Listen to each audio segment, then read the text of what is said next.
Time now for sports on 104.7 The Cave. Here's Ned Reynolds. Mike, the intern Ned Reynolds back in the studio on a Thursday morning. So the Bet Orlando Brown Jr. played for himself last year when the Chiefs did offer him a contract. Did not pay off in his favor. He's taking less money and going to Cincinnati. That's interesting. I'm a little surprised at that, but evidently, he saw the handwriting on the wall when the Chiefs went ahead and got their new man for his position. But the fact of the matter remains that Brown, I'm sure, be happy in Cincinnati. At least I hope he will be. The Chiefs did acquire the defensive left tackle yesterday, Charles Omenihu. They got him from the San Francisco 49ers. Omenihu's a big kid, 6'5", 280. And he had been with the Niners for a little over a year. Previously, he had been with the Houston Texans, and he did play his college football in Texas. Great big guy. Has had some brushes with the law, but that's all right. He can get out there and play with the Chiefs. So the NFL giveth, but the NFL also taketh away, as Juju Smith-Schuster signs with the New England Patriots. And I must admit to you, I'm very surprised. He had just said as recently as last week that he was perfectly happy in Kansas City. But it's business, and the business happened to be a situation in which the Patriots offered him a 3-year, $33 million contract. The Chiefs couldn't match it. Hey, so long. Makes me think that they're looking at a couple other free agency wide receivers. Or some talent in college. Yeah, and I mean, there's a couple holes now we definitely got to fill, especially with losing Colin Saunders to New Orleans. We're definitely going to need some depth up front on the defense coming up in the draft. I think that's the big one. The defensive line, that's where they'll do their drafting. It will be on the offensive line for some help there, but mostly on the D-line. Yeah. And mostly for quick rushers, end rushers, situations like that in which they can put some pressure on the opposing quarterbacks. A little over a month away from the draft in Kansas City. It's going to be exciting. Already is, man. It's every day. It's just like right around 2, 3 in the afternoon, just watching the drama that is the free agency. Is Rodgers going to New York? Oh my God, who's this guy? And then, of course, Ezekiel Elliott, no longer a Cowboy. 7 years with the Dallas Cowboys and one of the better players ever produced in the Show Me State. And Ezekiel Elliott is now a free agent. It's a business. They have to understand that, and I think they do understand that. Many of the players do. There is no loyalty anymore because of free agency and because of the shifting tides of the National Football League. It's all based on money, and the Dallas Cowboys did not. Well, first of all, it's a big help for them on their salary cap, and they had some salary cap issues. Jerry Jones said he's expendable, he being Zeke. Zeke didn't have a great year last year. He's been in 7 years. He's taken a lot of hits.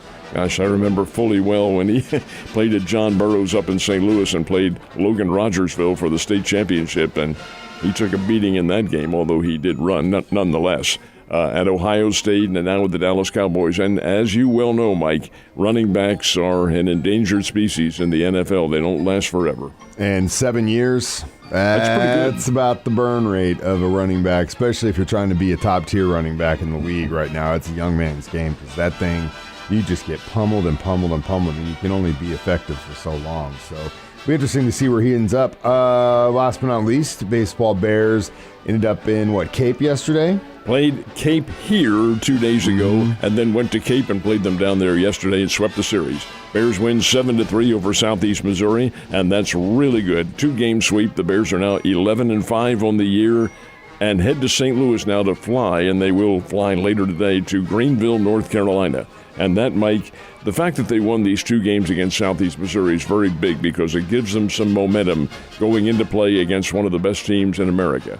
East Carolina University is the number 10 ranked team in the nation, and this is with the group that includes the biggies, the Arkansas of the world, the Vanderbilts, and people like that. East Carolina is very, very, very good. This will be a tough 3-game series for the Bears, but they do go in riding the crest of a 3-game winning streak, and that'll help. SEMO's been pretty good recently too, haven't they?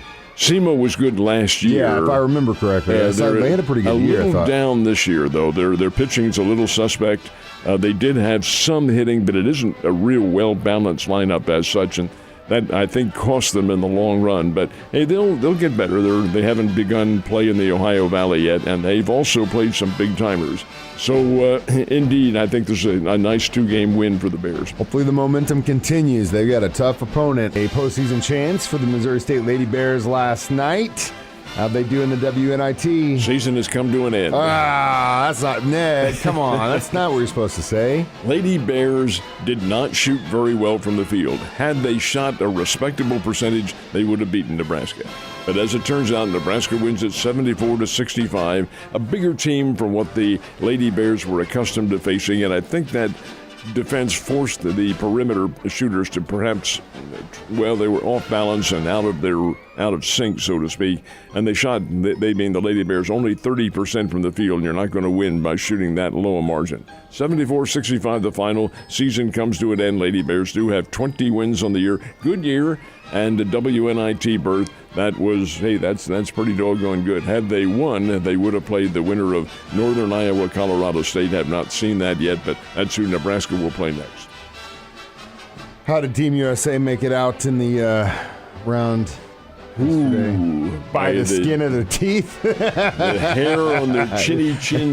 They played Colombia, and the Colombian team, while they do have major leaguers on it, is really not a terrific baseball team. Although they made the USA look bad last night. They really did. Here's a team that Great Britain, which is a Midland team, had shut out the day before 5-0. Well, the USA finds themselves behind 2-1 in the ballgame. And the offense for the USA team, you know, Mike, on paper you see all these sluggers. Well, they aren't together yet. This is spring training for them. It isn't for some of the others because they played winter ball. But for the USA team, they're having trouble getting that offense clicking. But it did just in time. And the just in time was in the 5th inning when Mike Trout came up with a big 2-run single, gave the USA a 3-2 lead, and that was the final score. USA 3, Colombia 2. That sends the United States into this is the quarterfinal round coming up this weekend in Miami. There are already teams there. Cuba and the Dominican Republic and Japan have already qualified. This is where it's one and done. You lose one and you're gonzo from this competition. The competition ends on Tuesday of next week. That's when they'll have the championship game. USA is the defending champion, but there's some teams that are awfully good, and I worry about the USA because their offense, as renowned as it is with a Trout and a Schwarber and an Arnado and Goldschmidt and Pete. I mean, God, that's loaded with huge home run hitters, but they aren't together yet. They haven't. The swing is not down. Hitting in the United States is always the last to come out of spring training. It's because the timing factor isn't quite there.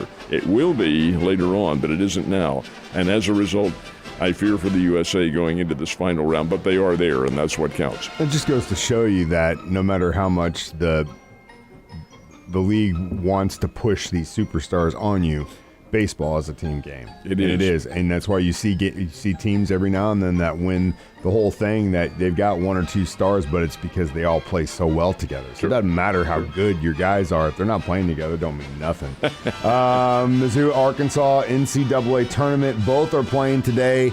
It's going to be exciting, and if you are getting a vasectomy to stay home, I feel for you.